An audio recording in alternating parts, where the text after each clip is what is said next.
Good people, what is going on? Another episode of the All Go podcast. Thanks for tuning in. Before I get started, please hit the like and subscribe button. Appreciate that. Slowly increasing the subscribers, so that's a cool thing. Thank you for everyone who is currently subscribed, but yeah, let's get into it. Talking about the NFL preseason and how these NFL head coaches get put in a conundrum where on one side of it, you need to play your guys because they need reps, they need, that game speed, they need all those things, but balancing that with the risk of injury. And I get it that injuries happen. It's 100% certainty, but it's different when a guy is getting hurt in preseason versus in the season. So there's just it's just a tough spot to be in because your guys need to play, but as a head coach, you got to make that decision of how much. Do they need one drive? Do they need one quarter? Do they need none?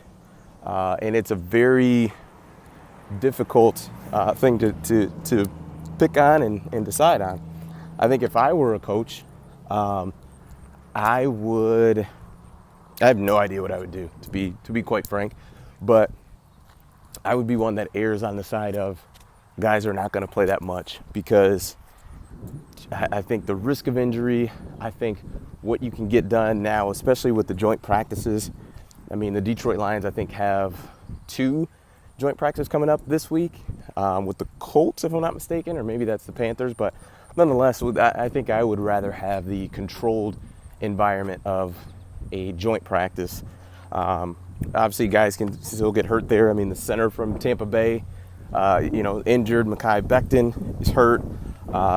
Zach Wilson just got hurt in the preseason game. He's out for about a month or so, it seems. So it's difficult. I think that would be my philosophy as a head coach. But once again, there's no great answer to this question because number one, football is just a physical sport. Injuries happen all the time. And also, too, if you don't play any of your starters for, let's say, the entire preseason, and you get out to an 0-2 start, now people are second-guessing you, right? The only way it works well is if you either don't play your guys in the preseason, everybody's healthy, and you start off hot, or you do play them. Essentially, you just got to start off hot. That's the only way to not get second-guessed by your decision. And it's a really difficult thing. So on one side, I definitely don't envy the NFL head coaches, but at the same time, too, making, $5, $6, $7, $8 million a year, I mean, that's kind of nice, too. So it's difficult. Let me know in the comments what you would do if you were a head coach. But I think I would keep my starters out of the preseason. My strategy would be joint practices. That's how we're going to get our live bullets in, and then we're off and running. So let me know. Please comment down below. Appreciate it. Peace.